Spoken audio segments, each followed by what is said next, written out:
Dear chess friends, welcome to your Out of Chess channel and welcome to a special game that I prepared for you today. I think you really like this game because in this video I wanted to show you one of the greatest chess games that have been played against e4. Probably many of you have problems how to play against e4. I myself also tried out some wild defenses like the Perch defense. I tried also the Caro-Kann. I also tried the normal classical openings like the Italian opening, Rui Lopez against e4. I also play now very often the hyper accelerated rank Sicilian defense, but also lose sometimes the game. I'm not satisfied with the outcome. So still it's a struggle. Still it's a battle in our preparation against e4. But I think one of the greatest defenses that you can play against e4 is the so-called Lasker-Pelikan, also called the Sveshnikov Sicilian. And today we see the greatest chess player in the world, the beautiful Stockfish 16 chess engine, playing with the black pieces, the Lasker-Pelikan Sicilian.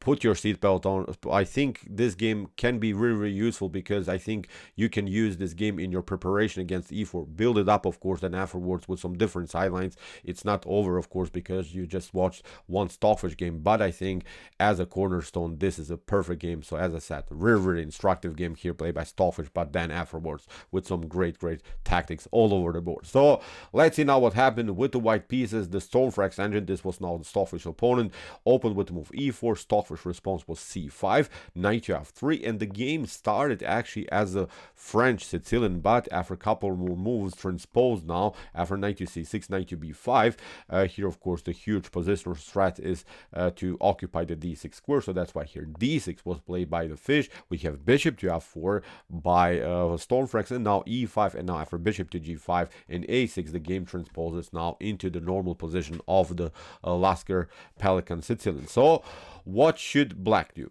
Black after knight to a3 of course continues with b5. The huge positional threat is b4, forking both of this knights on a3 and c3. Basically, black has now two choices. White has two choices. White can occupy the d5 square with the knight, or will hit immediately the knight on f6. Will simply go into a sort of bad bishop strategy because the bad bishop on f8 is not so good, it's not well placed. So that's why white is many times trying, of course, to get rid also of the key defender of the d5 square. So it is unpleasant sometimes to play this defense because you're always left with a weak square on d5 and also with the backward pawn on d6. But as I said, this is really instructive game how to play now this types of structure. So as I said, b4 is now the huge threat in the game. Stormphrax tried bishop takes f6. You should not recapture with queen to f6, then the knight comes out with the tempo. So here we have g takes f6 with the preparation to play the move f5. Still b4 is a huge threat, so that's why knight to d5 now finally by Stormphrax, occupying the weakness on d5. Now the best continuation is f5. Stockfish of course plays it, and now e takes f5 here by Stormphrax. If you play bishop to d3 in order to support now your pawn on e4 and also then afterwards the knight on d5, then the best continuation is here to play simply bishop to e6 because still white cannot push here, cannot capture the pawn on f5 because then the knight is lost, the queen is disconnected now from the defense of the knight. So here in the game after f5 we have e takes f5, bishop to f5, c3 by Stormphrax with the ideas to simply get this knight better into the game, knight to c2, knight to e3, and still have a nice grip around the square d5. So when you cement a certain square in your opponent's position, then you want to fix it further. So this is now the normal plan, the normal strategic idea here for white to reroute the knight to e3. We have bishop to g7, normal development. Now comes this idea, knight to c2, bishop to e6, knight to e3. Great also here so far played by Stormphrax, simply as I said, fixing further the knight on d5. Knight to e7, challenging the knight. Stockfish doesn't want to tolerate too many pieces that are dancing around the square d5. We have bishop to e2. If you play here knight to e7, it's complicated. Look at this, knight to e7. You could maybe try knight to d5 again. So white should also not trade off pieces in the beginning. Now look at this, queen to b7, and this is already a devastating game. Look at this, knight to e3. We can push finally to pawn d5. We get the rook here. We'll play d4 afterwards. Maybe we can play even f5. So finally I think white has lost the battle around the square d5. So that's why in the beginning after move knight to e7 white should not recapture the knight on e7. So here in in the game, bishop to e2, kingside castling by the fish. We have a4, and now comes a very, very important choice right here by Stockfish. Stockfish trades off now. First, the knight on d5, after knight to d5. Here, it's our first pause the video moment. Really, I would love for you maybe to think about this position a little bit longer. Pause the video and try to see now the best defensive plan here for black. It's really hard to see now the best continuation, but still we're in main theory basically of the Lasker-Pelikan Sicilian. So take your time. As I said, try to see now the best continuation. It's really, really tough to find now new activities. The move a4 is basically breaking here the pawn chain b5 a6. It's tough now really to defend his position, but Stockfish, as really an active player, really as a progressive really chess engine, always finds good opportunities. So as I said, what would you do now in this particular position? Okay, the best continuation is here actually to play rook to c8, activating further the pieces, leaving simply the pawn on b5 unprotected. First of all, after a takes b5, here Stormphrax played, Stockfish continued now with the rook to c5. This is the way to go. Now the knight is twice attacked, and now Stockfish has new opportunities. What should now white do? For instance, if you retreat again with your knight, then we can recapture here the pawn on b5. b4, of course, doesn't make sense because also the c3 pawn is hanging. If you play here c4, in order to have a further grip around the square b5 and also around the square d5, then we simply play now a takes b5. You can of course kick away the rook from the square b5, but now we simply retreat, and after rook to c1, now we finally take out here the pawn after something like this. Also queen to h4, for instance, is very dangerous. So I would not love to play anymore this game from white's perspective. b4 is weak, the knight is endangered. We can afterwards maybe make something with this 3 pawns that are storming here in the center of the board. So here after move rook to c8, so you see, and after a takes b5, rook to c5 here, Stormphrax simply didn't have so much time here to battle with the move c4. So that's why here in the continuation we have knight to b4 here by Stormphrax. Stockfish finally grabs the pawn with a takes b5. No b4 moments are here possible because, as we said, first of all, the c3 is weak, but now the knight also on b4 is a little bit misplaced. We have to say the knight is not on the optimal square. It's really close to the edge of the board, and the knight doesn't love to be on this kind of a square, so the knight's supposed to be in the center of the board. So Stockfish tricked, I think, here in the beginning Stormphrax and got rid of this unpleasant knight from d5. We have kingside castling. Stockfish plays now the move d5, and here Stormphrax continued with bishop to g4. I found one game that has been played in sort of international FIDE master level that I found in the database. Here Walter Wittmann was against Gyula Feher. Here Walter Wittmann tried the move f4. Black won the game eventually here in this particular position. Here we have to of course continue with e4, and here white tried in this human game with the move f5. Now here black simply retreat, and after rook to a8, d4 was now the continuation. So you see this progressive breakthroughs in the center supported by the Darko bishop are now very, very dangerous to handle. So as I said, I don't want to show you now the whole game between Wittmann and Feher, but here, as I said, black won the game, simply opened the position for the bishop here. f5 is very weak, so as I said, good position here for black. So here in this game, Stormphrax, instead of this move f4, played now bishop to g4, tried to trade off the light square bishop because the main strength of blacks is of course the bishop pair. Stockfish of course continues with f5. It's not allowing that. Look at this. Stockfish has now a perfect position with black. 2 bishops on the board are supporting now these 3 pawns that are rolling in the center of the board. The knight misplaced on b4. The Stockfish engine even in the beginning gives a slight edge only for black. 0.2 is the evaluation in black's favor, so nothing spectacular, but I think I would love really to play now this game with the black pieces. This is now the perfect position that you wanted to get, really a dynamic position for the bishop pair. Bishop to e2, we have now e4, rook to a6, with queen to c8. Stockfish is attacking also the rook, but also protects the bishop. Queen to d2, f4, the pawns are rolling, very wild stuff. Rook from f to a1, trying of course maybe to do something here on this side of the board. King to h8 was played by Stockfish getting out of the range and also preparing maybe some G-file attacks. Here we have knight to c2 by Stormphrax, and now Stockfish plays another brilliant move. Again, please pause the video and try to see again a nice sort of defensive strategy, but it's also activating Black's position further. Really, really great move. Really one of the greatest moves in this game for sure. So take your time again, pause the video and try to see now the best continuation here for Black. Again, this is not immediately winning or something for Black, but just for fun, try to see now really, really a wild solution of this particular position. Okay, Stockfish again is not allowing this knight to cement the position. White would left, of course, to cement the position around the square d4, but Stockfish is not allowing that with the beautiful b4. This is the way to go. If, of course, c takes b4 happens, then the knight is lost on c2. So here, with this move, Stockfish basically forced Stormphrax to take the pawn, but now again the knight is out of the game. Now again the knight is far away from the action, and Stockfish says, with this move at least I gain the tempo, and Stockfish continues with f3. Really spectacular move b4.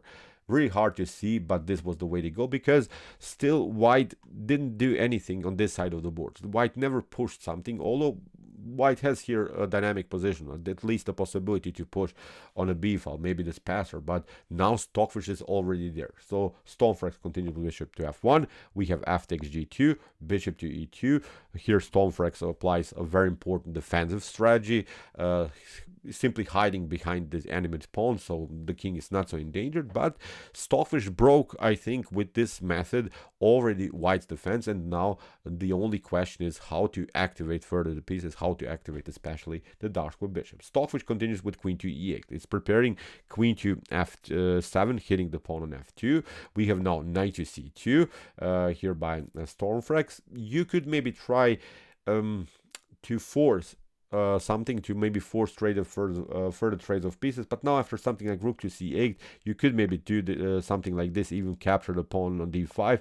But now after queen to d8, you could maybe even support. But this is, I think, the main issue here. The problems around the square f2. You can of course protect, but now we simply include the rook into the game. You're maybe trying to somehow trade off the queens, but now here this one is falling on d5. So I think White needs to first somehow secure the position, not further trading pieces here on the a file. So that's why here Stormphrax tried knight to c2. Stockfish continued with queen to f7, hitting now the pawn on f2. We have queen to e3, and again here my question for you, maybe again try to see now here the best continuation here for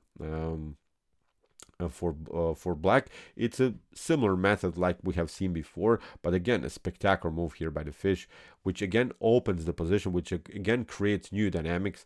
So again, take your time and try to see now again the best solution here for Black. Again, it's not immediately winning or something, it's just the best continuation.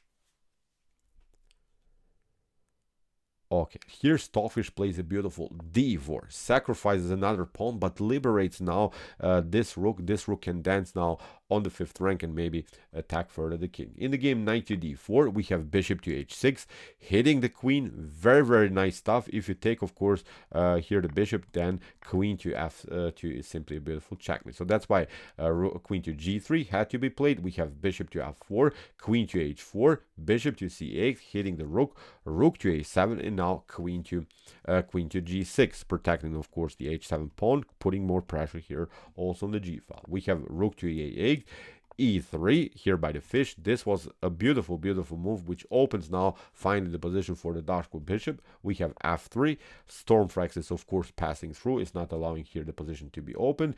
The problem here for Stockfish is now in this position, you would love of course to play this move. This is now your main goal. That's why you have played this move d4 in order to liberate now, as I said, the 5th rank. You would love to play now this move, but this move immediately is not working. Look how many of us I think would make even a mistake. Look at this. If that happened, then queen to f4 is actually winning the game finally for White. Really wild stuff. Look at this. After rook to f4, we pick up now the piece, and now after rook to c7, if you go here to the 6th rank, then rook to a6 is winning the game on spot. Really, really crazy position. So this is not working here for black. If you cover, then this other rook is coming into the game. So you're getting simply destroyed by the heavy artillery here in the 6th rank. So you see after move f3, here rook to h5 is simply not working. So that's why here Stockfish prepares this move with bishop to d6. Now rook to h5 is a huge threat. So that's why we have rook to a5 here by Stormphrax is trying to trade off the rooks. Good choice. We have rook takes a5, rook takes a5, and now another stunner here by the fish. Again, please pause the video and try to see now the best continuation again for black. It's really beautiful, beautiful move here by the fish. Again, this is not completely winning, but it's a really, really beautiful progressive tactic here by the fish. Okay. Here Stockfish found the brilliant bishop takes h2. This is the way to go, because the rook is now not covering anymore the 1st rank. You cannot, of course, take what the king would simply promote. So now queen takes h2 has to be played, but now Stockfish delivers a check. This pawn is taken, but now Stockfish gets the rook on the g file. Look how important it was to play the move king to h8 in the first place. You cannot cover, of course. You cannot escape to h3. Here in the game, queen to g3 was played. Rook takes g3, king takes g3, and now queen takes b2. Okay, Stockfish has now the queen for the rook and the minor piece. Still, many of us again would struggle to play this kind of an endgame, but of course here black should be much better, because also white king is exposed. So here rook to c5. Well, even if you try something like rook to a8, then we simply pick up here this piece and everything is glued together, everything is compact. You could maybe try bishop to a6, but now we take out this one, we have a passer. White will have his fun with a couple of checks, but of course nothing is working here for white. So this is also not a good continuation. So that's why rook to c5 here by Stormphrax. Stockfish continues with bishop to b7, king to f4. Stockfish again attacks the rook. Now finally takes out the pawn, and also he's protecting now the pawn on e3. We have king to e4, king to g7. The king is getting closer. Stockfish is also protecting now the pawn further. Stockfish is again now protecting the bishop, and the pawn still tries to keep everything compact here. Rook to b1. We have queen to a3, and now king takes e3. We have to say Stormphrax also played here great moves, at least grab now this pawn, but Stockfish is saying I have another passer, so this is not working. After king to b6, king to f7, we have rook to c6, bishop to d7, and now king to e8. Stockfish, at least for a while, secure the king here. Rook to b7, Stockfish simply push the pawn further. We have king to e7, rook to b1. If you try here rook to h8 to go behind this pawn, which would be, I think, a normal also method. This is a typical endgame rule that you should bring your rook behind your enemy's pawns, but in this particular position it's not working, because after a couple of checks we will simply get the bishop here on an h3. You can pick up now this one, but now after something like bishop to f1, the king gets deflected from the defense of the bishop on d3, and now black is gaining decisive material. So this is game over now for white. So that's why rook to b1, the correct choice here by Stormphrax, but still black is much better. h3, king to f6, simply retreating with the bishop, getting the queen very active, pushing the pawn further. Here we have rook to g6. If you try here rook to h1 to somehow, I don't know, cover this pawn, cover also the h1 square, then you get this one, queen to g5. After a couple of checks, again we're covering everything. You can maybe try to bring the knight here, but now after queen to g2 will simply pick up here the piece, and the game is over again for white. So here after move h2, as we said, rook to g6 was played, king to f7, and after rook to h6 in this particular position, Stormphrax resigned, because this is now the obvious threat. Queen to c1 wins the rook, and of course the game, as I said, after rook to h6, the game is over here for white. Great game, great instructive game here in the Lasker-Pelikan Sicilian. This is epic. This is a beautiful game here by Stockfish, especially with this first b4 and d4 methods, sacrificing the pawns just in order to keep the knight out of game, activating then the further the attack impressive game here by Stockfish 16. So okay, I hope that you enjoyed this game. I really enjoyed it a lot. If you want to see more games in this Lasker-Pelikan Sicilian, also the Sveshnikov Sicilian, here's the playlist. You can check out many great games that we have covered so far. I've covered also many Stockfish games in this opening, so please check it out. In my opinion, really playlist worth the study. And if you want to see more epic, brutal, sharp attacks like this, check out our the Chess Games Play by Computer series. Here's also the link. And if you like this content, don't forget to subscribe to my channel. See you soon with some more videos. And what do we say? Chess is the best, of course.